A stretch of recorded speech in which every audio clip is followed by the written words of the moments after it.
Felly, mae'n bleser gen i groesawu Siân atai i siarad am Cymdeithas y Beibl. A mae rhan fwyaf na chi sy'n ni'n feddwl sydd yn gwachod hwn yn nabod Siân mewn un ffordd neu llall. Ond croeso chdi, Siân. Diolch o galon. Ia, i'r rheini sydd ddim, ella bod na rwy'n ddim yn dy nabod ti. Ia, gwyliau di ddim. Ella bod na rwy'n, oce? Neu di gyflwyno dy hun yn fyr rhag gofn bod na rwy'n ddim yn dy nabod ti. Oce, Siân? Gwna i, wel, helo i bawb, a Siân ydw i, yn wreiddiol o Llanilard, tu allan i Aberystwyth. Cys i'n addysgu yn Llanilard ac wedyn Aberystwyth, a wedyn symud i fyw ym Mangor pan nes i fynd i yna i astudio cerdd ym Mhrifysgol Bangor. A dyn nes i llwy'r syrthio mewn cariad efo'r trwytha a'r mynyddoedd ac efo'r gogs i gyd. Ac yno bues i am bron 4 mlynedd ar 20, cyn symud yn ôl i lawr i'r de yn 2019, a dysgu oedd yn mynd am ridi pan o'n i fyny yn y gogledd, dysgu cerdd, ac erbyn hyn dwi'n bennaeth Cymdeithas y Beibl yng Nghymru. Lyfli, lyfli. I'r rheini o'na chi sydd wedi gweld y sgwrs yma'n Saesneg yn barod, ynde? Be nath Siân ddeud yn yr un Saesneg oedd bod ti'n caru Ganolfan. Dwi yn. A fel cofi, o'n i wrth y modd, a dwi dal wrth y modd, dy fod ti'n caru Ganolfan, Siân. Felly, diolch i ti, diolch i ti. Gwranda, dwi di gofyn i ti ddod i ni gael sgwrs am Cymdeithas y Beibl. Okay? A rheswm dwi mor awyddus i siarad efo chdi am hynna ac i glywed be gen ti ddeud ydy am bod i fi mae gwreiddiau Cymdeithas y Beibl yng Nghymru. Mae wedi cael ei ysbrydoli o Gymru a dwi'n gwybod bod yr brif swyddfeydd yn Lloegr rwan. Okay? Ond beth sy'n ei licio chdi i wneud i ddechrau ni ydy i rhannu efo ni stori Mary Jones i rheini sydd ddim yn gwybod y stori o be ddigwyddodd efo Mary Jones a nid i egluro i ni be di gwreiddiau Gymdeithas y Beibl a sut mae yn gysylltiedig efo Gymru. Nid i? Gwna i, siwr. So mae'r enw Mary Jones yn un cyfarwydd, ond ella nad ydy'r stori i gyd yn hollol gyfarwydd i ni bellach. Ond da ni'n sôn am ferch ifanc yn ei harddegau, nôl yn 1800, really. Merch oedd yn mynychu'r capel, ac oedd yn y bôn jyst yn caru gair Duw. A ddi wir jyst yn mynd yna i'r capel i wrando ac i ddysgu o'r Beibl. A dyna oedd ei obsesiwn hi dydd gwir. A dyma hi'n cael yr angerdd yma i brynu copi o'r Beibl yn ei mamiaeth.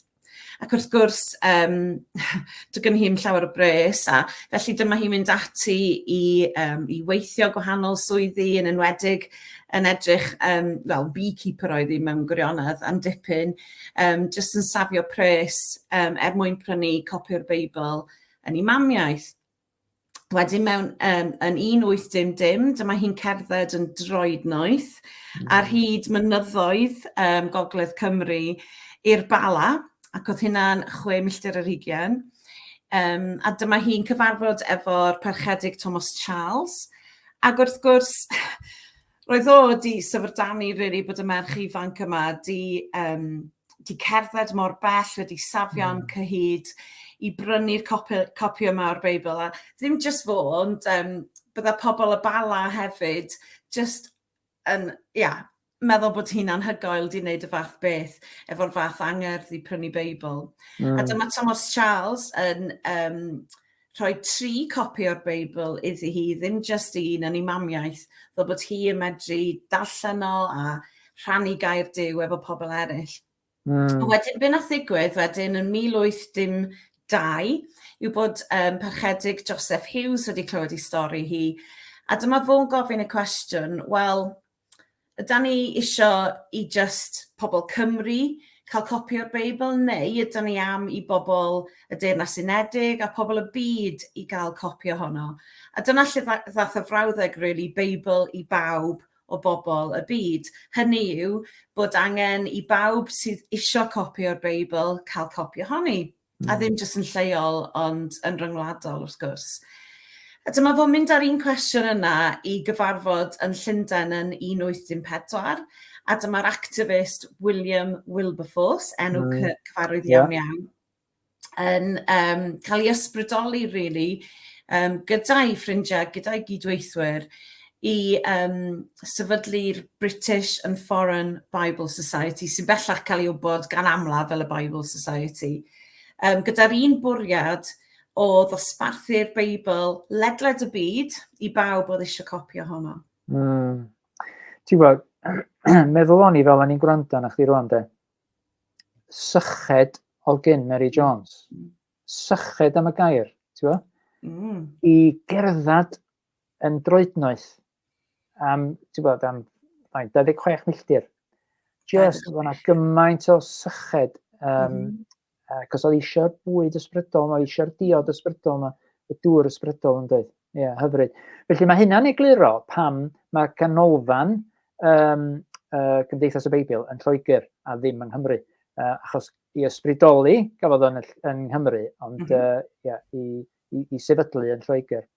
Ond dwi eisiau dod â chdi nôl i Gymru, a cael chdi i rannu rhywfaint am y Ganolfan Mary Jones sydd yn y Bala. Be oedd yr weledigaeth tu ôl i'r Ganolfan yna? Esfaint mae o'n bodoli wan, tua 10 mlynedd, 15 mlynedd? Ie. So, be oedd yr weledigaeth gwreiddiol tu ôl i hynna? Y bwriad gwreiddiol oedd cael safle yn y Bala oedd yn mynd i anrhydeddu stori Mary Jones. Lovely. Ac anrhydeddu'r angerdd yna oedd gen i hyd gwir dros y Beibl. A digwydd bod o'na eglwys yn cau ym mhentre Llanycil wrth ymyl Llyn Tegid, jyst tu allan i'r Bala. A dyma ni'n meddwl, actually, dyna'r union le bysa'n dda cael sefydlu Canolfan oedd yn deud y stori. So mae gennym ni hen adeilad eglwys, a mae yna screens, mae yna fideos, mae yna touchscreens, pob math o bethau yn esbonio ei stori hi. A dwi wrth y modd mae'n fanno, da ni wedi cael y lle yma. Mae reit wrth ymyl y llyn, a mae'n fatha lle dwi'n medru mynd a teimlo presenoldeb yr arglwydd. Os gofiwch chi, mae'r eglwys yna wedi bod yn lle i bobl cael addoli ers degawdau, os nad fwy. A ti'n gwybod, lle fysa'r gair yn cael ei pregethu, pobl yn mynd yno i weddio, trwy cyfnodau da a drwg. Cyfnod i cael just y fellowship efo'i gilydd da, cael byw bywyd efo'i gilydd. Ond mae'r lle yna i fi yn rhywle fedra i teimlo presenoldeb Duw. A lle gwell na hynna i just clywed am y stori yma sydd wedi trawsffurfio. Amen, ie. Sut mae Beibl yn cael ei dosbarthu ledled y byd. Ie. Diolch yn synnu fi dy fod ti'n teimlo fel yna. Dwi ddim wedi bod yna eto, ond fwyaf dwi'n siarad efo chdi, fwyaf wydd gen i fynd yna. Ond diolch yn syndod bod chdi'n teimlo presenoldeb yr arglwydd yna, achos meddyliad i fel ti wedi dweud, mae'r gair wedi cael ei bregethu, right, yn fanna. A mae hynna yn bound o newid yr awyrgylch ysbrydol, spiritual atmosphere. Mae'n mynd i'n dydi, ti'n gwybod? Yn cael ei bregethu dros, faint bynnag ys mae'r capel wedi bod yna, ti'n gwybod? Felly, so, fel tourist attraction gafodd o'i sefydlu yn y lle cyntaf, dwi'n iawn i ddeud hynna? Ia, yn y bod, Canolfan treftadaeth oedd i cael deud y stori, so rhyw fath o amgueddfa, ddangosfa, yn sicr rhywle fysa grwpiau ysgol yn medru dod, cael ei addysgu yn y stori, a cael gwybod mwy am Mary Jones, ie. Ie. Wedyn mae pethau wedi newid rhywfaint rwan. Felly, eglura i ni be ddigwyddodd efo fel canlyniad o'r pandemig. Be ddigwyddodd yn y pandemig a wedyn be nath arwain o hynna. Eglura i ni. Ia, oedd yr Ganolfan wedi bod yn mynd yn gret, oedd wedi ennill gwobrau, nifer o wobrau, dweud gwir. Mae wedi cael ei gwneud yn ffantastig. mae o'n hollol wych o le. Ond wrth gwrs, wrth i ni droi at Covid a'r pandemig, y pob man yn gorau cau yn doedd. Ac yn ystod y cyfnod yna, really, oedd yna jyst cyfle i ofyn, yda ni'n mynd i ail-agor, yda ni'n mynd i ddatblygu'r gwaith, ta yda ni'n mynd i gau. Da ni'n rhoi pwyslais mawr yn Gymdeithas y Beibl ar gwrando ar lais Duw a gofyn iddo beth di bwriad o ar gyfer ein gwaith ni. Felly mi ath na 4 o'r tîm arwain i fyny i'r Bala, gan aros yng Ngholeg y Bala efo'n ffrindiau ni yna, a jyst gofyn i'r arglwydd beth di dy gynlluniau di ar gyfer Canolfan Mary Jones, a dyma'r 4 ohonyn nhw yn teimlo'n gryf bod yr arglwydd di deithio nhw, dwi am ddim just ail-agor, ond dwi am ddatblygu'r gwaith yma. Mae rhaid i hyn ddod yn fwy o beth na ydi o ar hyn o bryd.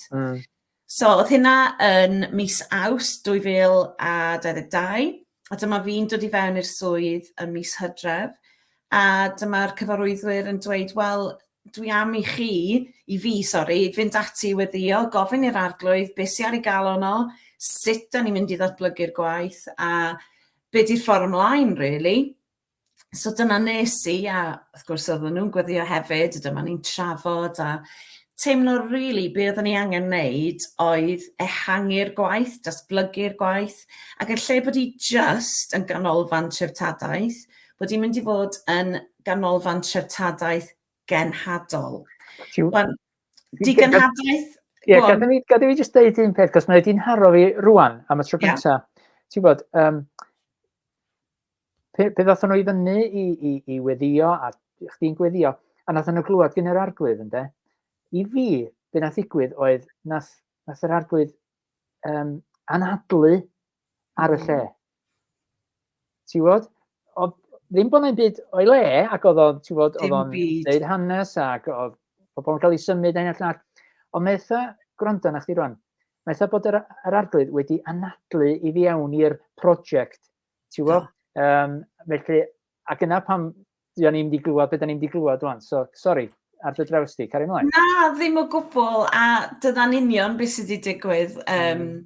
Mae'r lle wedi cael ail-egni efo anadl Duw arno fo, really.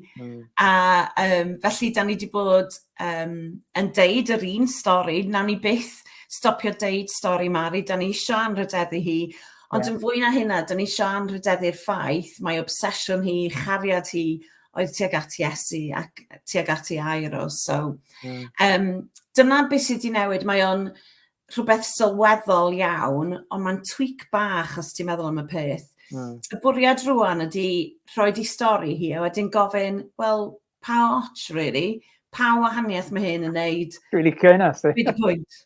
Dwi'n licio hynna, ie. Cos ti'n gwestiynu, ti'n cael pobl i gwestiynu, ie, pam, pa och. Ie, sori, dwi'n torri at y draws ti, cari ymlaen. Na, ddim o gwbl. A dyna'r gwahaniaeth, really, ydy bod ni ddim jyst yn cyflwyno hi fel yr arwres, ond actually bod Iesu yn cael bod yn arwr yn y stori yma, cos fo sydd yn heiddi'r clod yn de.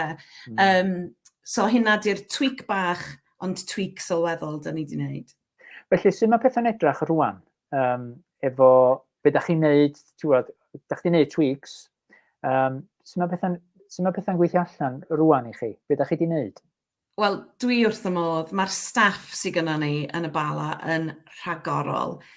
A mae rai fi ddeud, maen nhw jyst wrth i boddau gweld sy'n mae pethau'n datblygu, so mae'r ganolfan i gyd wedi cael makeover. Mae o'n edrych yn ffres ac yn wych, mae o'n jyst yn edrych yn rhagorol. Yn ddiweddar rwan, ie? Yn ddiweddar, ie, dros yr flwyddyn diwetha, mae'r digwyr. Mae'r caffi wedi cael ei agor ar ei newyddwydd, a mae hynna'n wych. A da ni defnyddio'r lle rwan i fod yn fendith i'r gymuned, so da ni wedi cael partneriaethu efo Coleg y Bala ac efo ei gapio students nhw sydd yn wych y tri ohonyn nhw.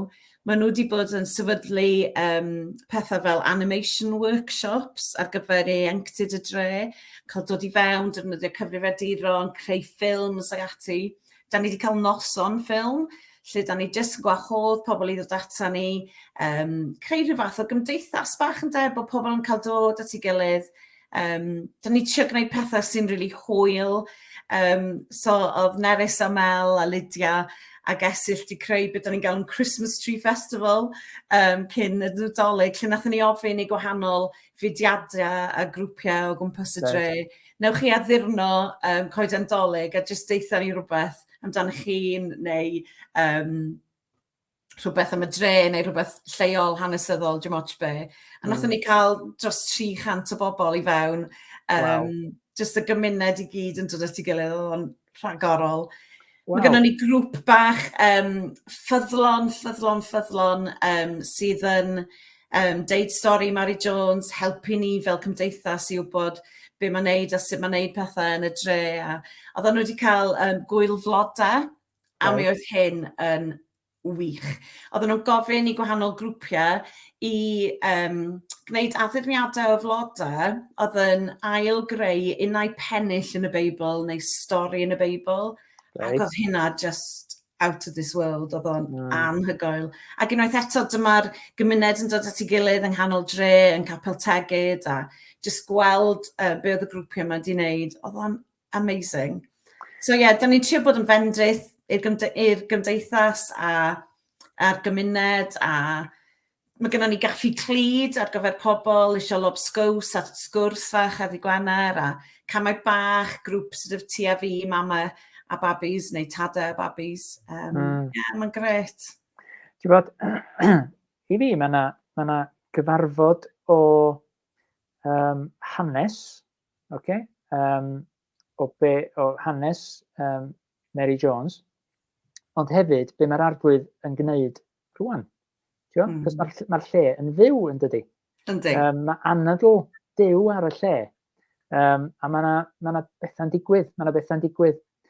Be di dy weledigaeth di am beth sydd ddod? Be sa ti'n licio i'r arglwydd wneud efo'r ganolfan yna yn mynd ymlaen efo yma rwan? Be sy'n ar dy galon di? Sa ti'n licio weld yr arglwydd yn wneud efo'r ganolfan? Ti di meddwl amdano fo? Faint o amser sgen ti? Dwi efo gymaint o syniadau. Mae o ynglyn â capacity faint gynnon ni wneud ar pa amser. So fysa ni wrth y modd, a mae hyn yn dechrau rwan yn 2024, cael grwpiau o bobl o wahanol enwadau, mudiadau, ledled Cymru yn dod i fewn, a defnyddio'r ganolfan i arfogi arweinyddion, neu